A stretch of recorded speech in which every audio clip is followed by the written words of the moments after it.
Ave María Purísima. Sí, Señor.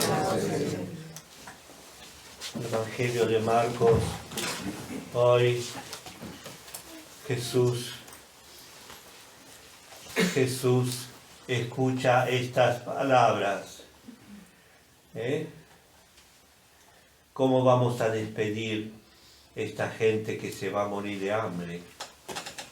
Hace ya 3 días que no tienen que comer. Y realiza la multiplicación de los panes. Figura de la gracia, figura de la vida divina, figura de la salvación por la cual ella nos salvamos, que Cristo nos da. Y que solo Él puede dar, porque es Dios y hombre verdadero. Y hoy vamos a ver cómo esa gracia queremos reflexionar en torno al misterio de la misa, de la misa católica, cómo se ha cortado para muchos hoy esa corriente de vida, corriente de gracia, corriente de salvación, a través del cambio de la misa, a través de la reforma que fue hecha ya hace muchos años y que ha esterilizado, ha cauterizado, ha bloqueado ese canal de vida y nos ha dejado en el intemperie, en el desierto, muertos de hambre. Nosotros tenemos suerte de tener la misa de siempre, la misa verdadera, la única misa, otra no existe. Curioso el texto de hoy, Marcos repite exactamente como buen secretario que fue, secretario de San Pablo y San Pedro. San Pedro especialmente se fue a trabajar con San Pedro después de pelearse con Pablo, ¿no? Sí, cosa de iglesia. Después se reconcilian, según a Timoteo, tráiganme a Marcos, que me estoy por morir.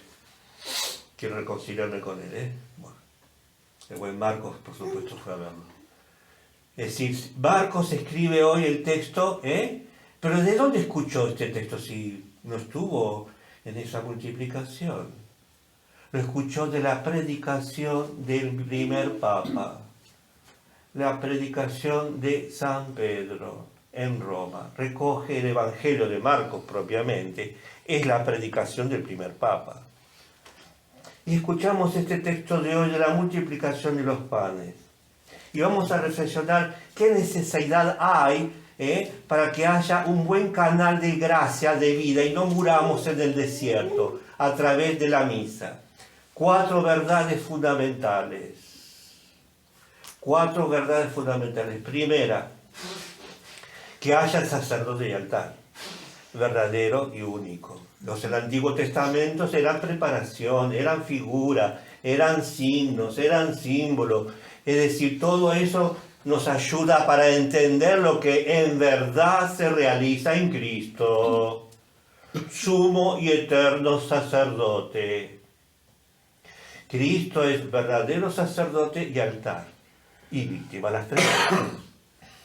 Porque es el único que nos salva, a través de la misa. ¿Cómo define la Iglesia la misa? Ya está definido durante muchos siglos, sobre todo el Concilio de Florencia, y por supuesto el Concilio de Trento, y el Catecismo de San Pío V, San Pío X, etcétera, etcétera.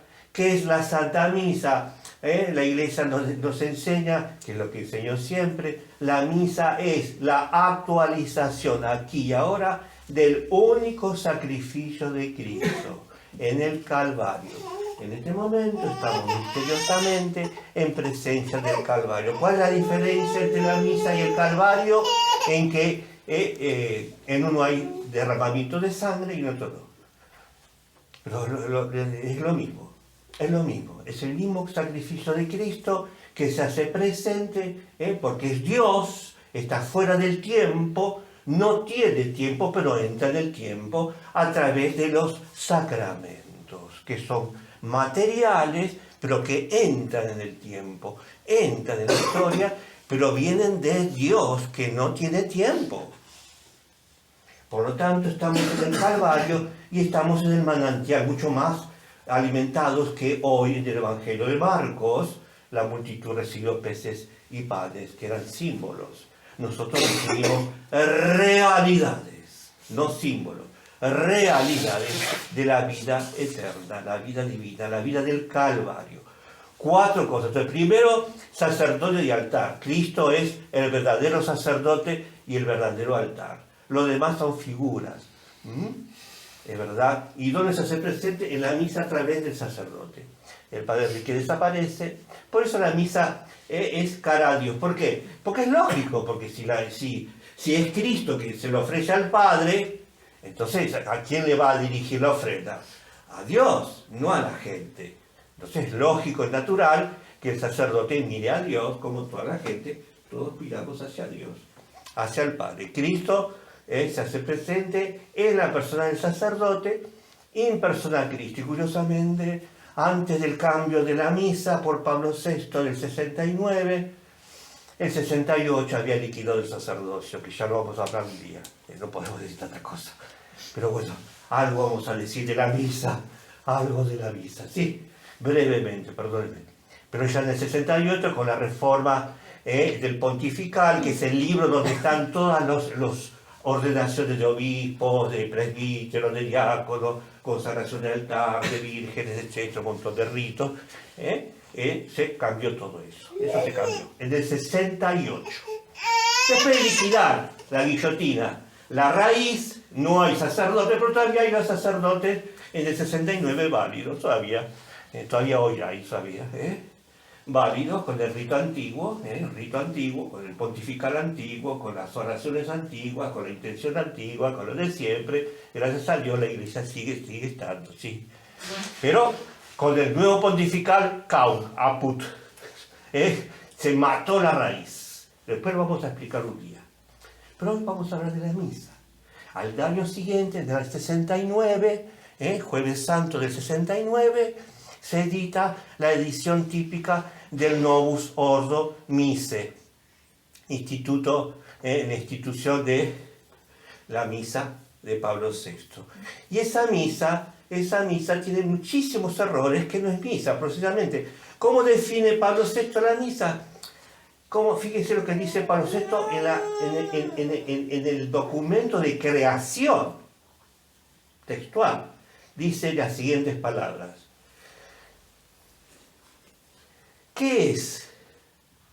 ¿Qué es lo que es la misa? La misa es un encuentro o también llamado misa, ya le quita valor, que la misa en torno a la palabra. Lutero. Esto está creado así, firmadito, sello, lacre. En torno a la palabra que se realiza en la comunidad, se hace una sinapsis. ¿Qué quiere decir sinapsis? Una comunión, un compartir de la cena. Se hace una memoria de la cena del Señor, presidida por el presbítero, por el sacerdote. Ya no es Cristo, es presidente, un representante del pueblo. Ya no es Cristo. Cristo no está en el sacerdote. Es un representante, pero no está el sacerdote. Y dice así el Pablo VI en el Instituto. Dice, y Cristo se hace presente ¿dónde? En el medio de la comunidad, porque dijo, donde 2 o 3 estén reunidos, ahí estoy yo. Lutero. Bueno, esta es la misa de Pablo VI. Es la misa del Novus Ordo. No hay misa. Ni siquiera se menciona sacrificio. No existe. Después hubo reforma. Es decir, a lo largo, después que le torcieron el brazo, vaya, como 5 veces. Pero en el documento de creación no existe la palabra sacrificio. Justamente, ¿quién estaba contra esta verdad? Es una misa luterana, porque Lutero decía justamente, la misa papista, la misa de sacrificio es la abominación más grande que existe, decía Lutero. Lutero decía eso. Es lo más Decía palabras muy soeces que no vamos a repetir, pero él los decía en sus sermones, soeces, bien soeces. Y él decía, cuánto me arrepiento, Lutero, cuánto me arrepiento de haber tenido 15 años haciendo esa abominación de la misa papista. Más hubiera querido yo durante 15 años revolverme en los prostíbulos que haber hecho la misa papista, que es un invento del demonio. Lutero. Bueno, el Novus Ordo copia la misa de Lutero. Textual. Busquen, no me crean, busquen. Bien, entonces, Cristo no está presente. Pero es una verdad fundamental. Si no hay sacerdote y no hay altar, bueno, sigamos. Faltan otras 3. Para que haya sacrificio, además de sacerdote y altar, hace falta que haya se presente, se haga una ofrenda. En el Antiguo Testamento se presentaba la víctima, se ofrecía el cabrito, se ofrecía la vaca, se ofrecía el chivo, se ofrecía, no es que se tiraba, se lo mataba. Con matar solamente no basta el sacrificio, no hay sacrificio con matar. Hay sacrificio verdadero a Dios cuando primero se ofrece. Es necesario ofrecer a Dios. Es esencial. Segundo punto, para que haya sacrificio, que haya misa, hace falta ofertorio, lo que decimos en la misa, ofertorio, lo que decimos tan bellamente nosotros en la misa, estas hermosísimas palabras. Miren lo que dice la misa, ¿no es cierto? Dice así, en la oración del Suscite, cuando el sacerdote eleva el pan, la hostia. Dice así, recibe, Padre Santo, como es Cristo a quien se dirige, al Padre. Que se le reza al Padre, no a Cristo, porque es Cristo el que reza. Dice así, recibe, Padre Santo, omnipotente y eterno Dios, esta hostia. Fíjense la palabra que usa. ¿Qué es hostia? Es víctima, se traduce así. ¿Qué significa otra hostia? Víctima, la víctima. Yo veo pan, no es pan. No dice pan, No, Suscipe no dice pan, yo no digo eso, no digo pan, Dice hostia, es decir, víctima. Es una víctima. Dice, inmaculada, que yo, indigno siervo tuyo, ahí está el sacerdote, ofrezco a ti, mi Dios vivo y verdadero, ¿sí? Por mis innumerables pecados hay remisión, hay un pedido, se pide en el ofertorio, se pide algo. ¿Qué se pide? La salvación. Dice los pecados, ofensas, negligencias, y no solamente las mías, sino también los que están acá bajo este techo. Está diciendo los que están acá atrás mío, los que están atrás. Pero también, no solamente por los que están atrás, sino por todos los fieles cristianos, por todos. Tanto los que están vivos como los que están muertos. Fíjense el valor del ofertorio, lo que se pide en cada misa.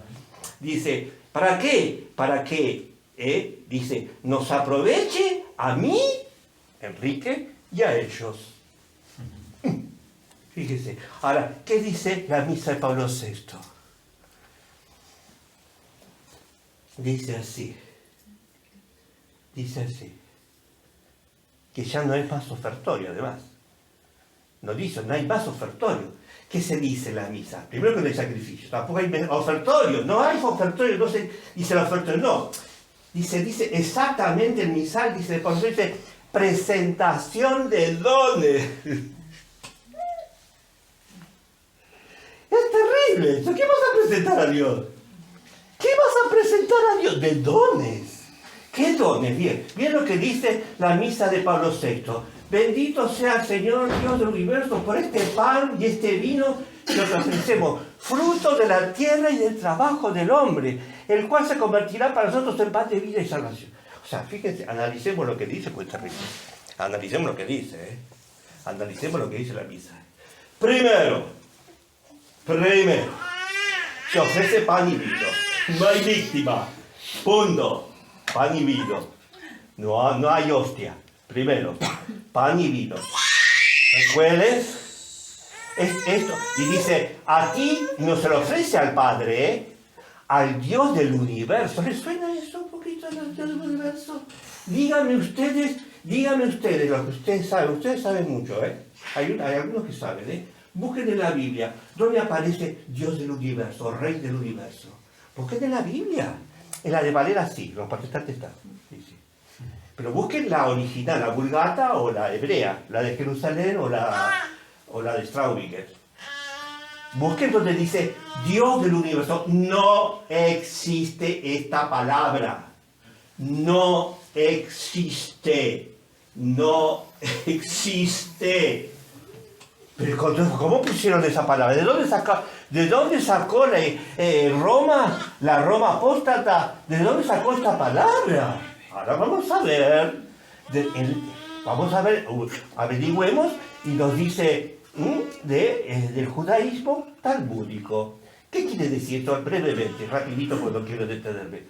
Una vez que se destruye el templo, me siguen, ¿no? Una vez que se destruye el templo, no hay más misas para ellos, no hay más sacrificios. O sea, no hay más sacrificios, porque el único sacrificio judío del Antiguo Testamento, ¿no es cierto? Del Antiguo Testamento, cuando se hacía en casa, en la sinagoga, ahí se leía la Biblia, la Torá. Pero el sacrificio, ¿dónde se realizaba? En el único templo, durante siglos y siglos, primero de Salomón y después el de Herodes, hasta Cristo, hasta el año 70. Una vez que en el año 70 Tito destruye el templo, ¿qué hacen los judíos? ¿Qué hacen los judíos? Bueno, a mitad del siglo siguiente, tienen que cambiar las oraciones, tienen que cambiar los rezos, tienen que cambiar los ritos, porque ya no hay más sacrificio. Entonces se reúnen y escriben el Talmud. Comienzan a escribir del siglo II al VI el Talmud, que son todas las enseñanzas de los fariseos con quien se peleó Jesús. Dejan la Torá, porque hoy en la sinagoga no se lee la Torá, se lee el Talmud. ¿Qué es el Talmud? Son todas las enseñanzas de los fariseos que se pelearon con Jesús desde el siglo II al VI. Y entre ellas lecturas, hoy, ahí mismo se dice, por ejemplo, una de las cosas que encontramos en el Talmud, de la sinagoga, hoy, se habla de Jesús. ¿Quién es Jesús? Es alguien que nació en la bosta. Todos los sábados se dice, nació en la bosta. Jesús es alguien que nació en la bosta. Y hablan de María. ¿Quién es María? Una prostituta que tuvo un hijo con un tal Joseph, soldado romano. Esto lo ven en el Talmud, se lee en el Talmud. O sea, todas las sinagogas del mundo se lee este texto. Miren nuestros hermanitos, lo que dicen todos los sábados. Bien, entre esas cosas, ¿qué hizo la liturgia? ¿Qué hizo Pablo VI? Fíjense, ¿de dónde sacamos en la presentación de dones? Hay un texto que dice que hay un texto de bendiciones, Entonces el judío después de levantarse, como no hay sacrificios, tiene que ofrecer todo. Cada cosa que hace todavía hoy, tiene que ofrecerla a Dios. Bendito sea Dios del universo, bendito sea el universo porque bostezo, porque me levanto, porque estornudo, porque voy al baño, porque como, porque me levanto, como 100 veces. Y entre ellas están estas bendiciones del pan y el vino. Dice justamente, bendito sea Dios del universo. Se sacó desde allí, de las Berakah. Fíjense, Berakah, bendiciones. Berakah, busquen Google, busquen Berakah, bendiciones talmúdicas. De ahí se saca la oración de la misa de Pablo VI. ¿Y qué se ofrece? Pan y vino, fruto de la tierra y trabajo de los hombres. Seguimos, analicemos. Nada que ver con lo que dijimos recién, y vamos a hacer ahora. ¿Qué dice la misa de Pablo VI? Le presentamos fruto de la tierra y trabajo. ¿Qué fruto? Leamos Génesis 2. ¿Qué dice Génesis 2? Adán después del pecado. No hay nada, Juan, 15:25, que dice, sin mí nada podéis hacer. ¿Qué quiere decir? Sin mi gracia, nada de la obra humana tiene valor porque está envenenada del pecado de origen. Nada, nada, nada. Por lo tanto, nada que venga de este mundo le ofrecemos a Dios que valga, si no es con Cristo. Si no es a través de Cristo. Por Cristo nuestro Señor. Por Cristo nuestro Señor. Por Cristo nuestro Señor. Ahora que dice la misa de Pablo VI, te ofrecemos el pan del trabajo del hombre. ¿Qué dice en Génesis 2? Trabajarás todos los días de tu vida con el sudor de tu frente y cosecharás espinas y abrojos. Por el pecado está maldita la tierra. La tierra está maldita, lo dice San Pablo. La creación entera gime y grita con dolores de parto hasta que se restaure todo con Cristo en la última venida. Si no, vean cómo anda la cosa, los huracanes y todo esto. La creación está maldecida. ¿Pero por qué está maldecida? Por el pecado de origen. Ahora, ¿sabes lo que dice la misa por nosotros? Te lo devolvemos, toma. Todo esto te lo presentamos a ti. Te lo devolvemos. Es, en el fondo, una burla satánica. En la misa de Pablo VI, si la analizamos, lo que pasa es que la gente no sabe. Te salva la ignorancia, ¿viste? Vos no sabés, te salvás. Pero una vez que sabes esta entrevista, decir, bendito sea el Señor. Respóndelo. Estás insultando a Dios. Le estás tirando en la cara fango. Todo esto que maldiciste, te lo devuelvo.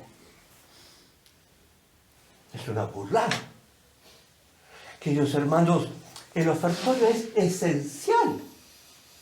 Que fue abolido. ¿Y cómo sigue el ofertorio? El sacerdote que fue quitado todo, eso solo, en lo solo. En la misa tradicional, ¿qué está? Se invoca en segundo momento que se ofrece el vino, se ofrece como cáliz, no vino, como cáliz de salvación que suba a ti como perfume agradable. Dice, cuando se levanta el cáliz, que suba a ti como perfume agradable, el cáliz, no vino, el cáliz. Cáliz, dice cáliz, no vino, cáliz. Por último, el sacerdote invoca al Espíritu Santo. Hace así con la mano, ¿no es cierto? Hace así con la mano, e invoca y le reza por último al Espíritu Santo. Después se lava las manos, y vuelve al centro. ¿Qué hace? Sigue el ofertorio. Miren todo lo que tiene. Sigue, ¿Cómo termina el ofertorio? Con el Suscipe Santa Trinidad. Te suplicamos, por último, oh Santísima Trinidad. Fíjense, lo último que hace el sacerdote es invocar al verdadero Dios cristiano, Padre, Hijo y Espíritu Santo. Te suplicamos a ti, Santísima Trinidad, Padre, Hijo y Espíritu Santo, por medio de Jesucristo, que resucitó de entre los muertos y ascendió a los cielos. Y además, a la bienaventurada Santísima Virgen María. Y además, a los santos apóstoles Pedro y Pablo y San Juan Bautista. Y a los santos que están acá, para que les sirva de honra. Y a nosotros de salvación. Dígame si no es católico esto. Que todo esto fue abolido, liquidado, destruido. Esto estaba de siglos y siglos. ¿Cómo no vamos a morir de hambre en el desierto? ¿Cómo la gente va a ser feliz? Las parroquias mueren. Todo muere. Como el retrato de Dora Gray, que se transforma en monstruo. Hay que guardarlo el cuadro después. Claro. Si de hermoso que era, se transforma en monstruo. Esto es la iglesia hoy. Estéril, la gente muerta de hambre. Y justamente desde la mismísima Roma fluye este veneno de la apostasía. que nos empuja y nos obliga a no creer. Nosotros no. Nos rebelamos contra eso porque no es la iglesia. Nosotros seguimos a la iglesia de los pilarios. Por eso estamos aquí. Por último, para que haya misa, además de ofertoria y transubstanciación, sigo, cambiaron también las palabras, no me detengo aquí, pero cambiaron las palabras, no se podían tocar las palabras, usted sabe que no se podían tocar, no se podían tocar. Ya estaba establecido el Concilio de Trento, no hablo de Trento, no dejemos a Trento, porque siempre hablan de Trento, no, dejemos a Trento, el Concilio de Florencia, que quería hacer unión con los griegos, ¿no es cierto? Ahí se decidió, las palabras exactas, las blindó, las palabras blindadas de la consagración, de la sangre, por ejemplo, que puso misterio de fe. Misterio de fe. Pablo VI, ¿qué hizo? Se la sacó. ¿Puede un papa hacer eso? Yo pregunto, ¿puede hacer eso? No es cuestión de disciplina. No es disciplina, es de moral y de fe. O sea, ninguno puede cambiar lo que los concilios y los papas enseñaron con fe moral de modo infalible y para siempre. No se podía tocar eso. Pues sí, sacó misterio de fe y se puso para el pueblo. Que diga, que cante algo la gente. Como un hueso a los perros. Se destruyó la consagración. Más. Para que haya misa y sacrificio, además, hace falta que se destruya la víctima. Se destruya la víctima. ¿Cómo se destruye? En el Antiguo Testamento se destruía quemándolo, prendiendo fuego la vaca, prendiendo fuego el cabrito, se liquidaba, se destruía. Hacía falta destruirla. Para que eso suba a Dios. Bueno, en la misa también, igual. Por eso Cristo desaparece. Desaparece, es decir, el pan desaparece y se destruye a través de su muerte en la cruz. Y hace falta comulgar. El sacerdote de la misa tiene que comulgar. Dice la iglesia no obliga a todos a comulgar. No hace falta que todos comulguen. Pero para que haya misa de verdad, el sacerdote tiene que comulgar. Hasta que el sacerdote no comulga, no hay misa. A ver si la entendemos. Esto no es una comida, un banquete, una sinapsis, como dice Pablo VI. No es una sinapsis. No es un recuerdo de algo lejano. No. Es algo actual. Si el sacerdote no comulga, no hay misa. Hasta que no comulga, recién termina la misa cuando comulga el sacerdote. Después lo demás viene agregado. Qué importante es todo esto, queridos hermanos. Nosotros participamos de la misa verdadera. Y esta misa es canal de gracia, de vida, porque es la misa de 2000 años, blindada y establecida por los concilios, los padres y los papas. Pidamos a la Santísima Virgen perseverar en ella. Ave María Purísima.